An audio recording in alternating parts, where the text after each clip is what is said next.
нархи арз. طبق نشانداد بانک ملی تاجیکستان ارزش پول روسیه در بازار ارزی کشور امروز 5 آگوست 100 روبل باز هم با قرب دیروزه 16 سومانی و 46 درم باقی مانده است. طبق اطلاع بانک ملی در بازار ارز 100 یورو 1045 سومانی و 49 درم ارزش دارد. اسعار آمریکایی 100 دلار 1026 سومانی و 10 درم نرخ دارد. نرخ طلا قرب طلا در بیرژه‌های لندن 1783 دلار و 20 سنت برای یک اونس تعیین شد. اونسیه واحدی وزن است که بانک‌ها و زرگران استفاده می‌برند. یک اونسیه به 31.1 گرم برابر است.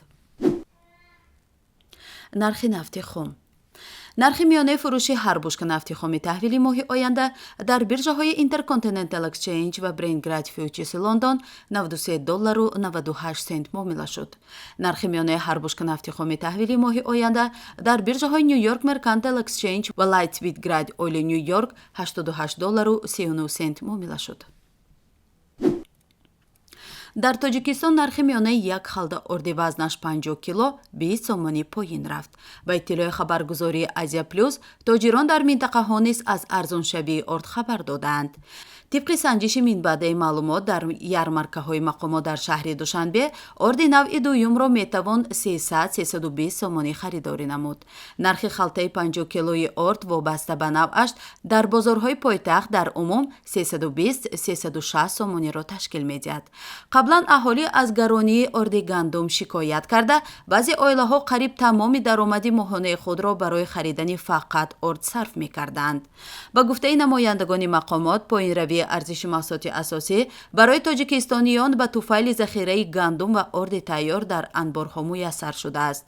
اما با گفته مردم بر اثر هوای گرم ارد به ویرانشوی سر کرده، از این رو سوداگران را لازم شده است که محصولاتشان را زودتر تا به آخر رسیدن مهلت استفاده‌اش فروشند. آنها ارد را در انبارها نگه داشته امیدوار بودند که نرخ آن بلند می شود. طبق پیشگویی وزارت کشاورزی امسال حاصل زراعتی غله‌دانه در تاجیکستان باید زیاده از 1.5 میلیون تن از جمله بیش از 900,000 تن گندم را تشکیل دهد. قابل ذکر است که تاجیکستان گندم را قریب پور از قزاقستان وارد می کند. در همین حال سالهای اخیر واردات ارد کمتر شده، واردات گندم برعکس زیاد می شود. این به آن وابسته است که در تاجیکستان کارخانه های نوع کارکرد گندم به کار درآمدند و عین زمان قریب 90% طلبات کشور را با ارد تامین می کنند. کارخانه پیشرفت استحصالی طلای تاجیکستان، کارخانه مشترک ظرفشانی تاجیکستان و چین که حدود 70% از حجم عمومی استحصال طلا در کشور به آن راست می آید، از پرداخت انداز از ارزش علاوه شده و باج گمرکی ضمن واردات مال و محصولات، تکنیک و تجهیزات معین آزاد کرده شد. روی خط عبارت از 244 نامگوی مال و محصولات، تکنیک و تجهیزات با قرار حکومت جمهوری از 13 ایول سال روان معقول دانسته شده است. آن در پورتال اطلاعات حقوقی وزارت عدلیه کشور نشر شده است.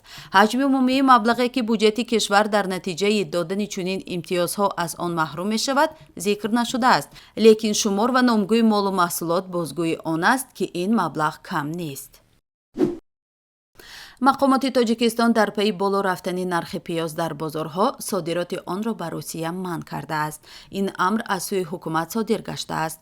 محصولات کشاورزی تاجیکستان از راه زمینی و طریق ولایت سوخت اکثر به روسیه انتقال می‌یابد.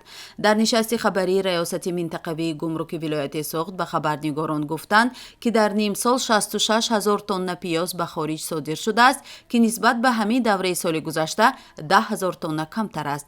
ظفر محمدیف سردار ریاست منطقوی گمرک در ولایت سوخت گفت که به خاطر کاهش نرخ پیاز در بازارهای داخلی و ذخیره این نوع محصولات صادراتش منع شد. قرار از آخر ماه ایول عمل می کند ولی نرخ پیاز در بازارها تغییر نکرده است. در گذشته نرخ پیاز از 1.5 تا 3 سومانی ارزش داشت ولی امسال نرخ آن به 5-7 سومانی رسیده است.